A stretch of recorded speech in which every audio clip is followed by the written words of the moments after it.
I'm so proud to be your nominee for President of the United States. So like it or not, Donald Trump is now the Republican candidate for the US presidential elections. Since his critics didn't expect him to get this far, we think it's time to start asking, if Trump actually became president, what would it mean for India?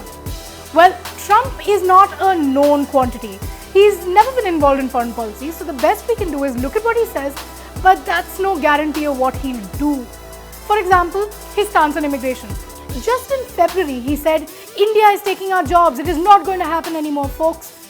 But the Republican platform document says, Republicans note with pride the contributions to our country that are made by our fellow citizens of Indian ancestry. So does he want more of us or doesn't he? Can't tell. On China, Trump is combative. This could go either way for India. Any US-China confrontation could cause instability in Asia, which is not good for India. On the other hand, if Trump chooses to trade less with China, it could open some major opportunities for India Inc. Which brings us to the big P, Pakistan. Well, last year, Trump did call Pakistan a serious problem and that India is the check to Pakistan, which sounds great. Oh, the next possible American president trusts us. But he added that India has its own nukes and have a very powerful army. And nobody wants that kind of Indo-Pak engagement.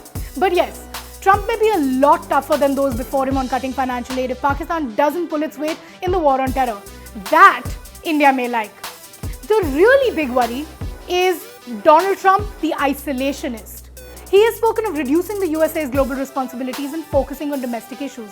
If this does reflect in his foreign policy and a much reduced US presence in the Middle East and AFPAC, it would shift the burden of international security onto countries like India, which will cost some serious money and it could also cost Indian lives.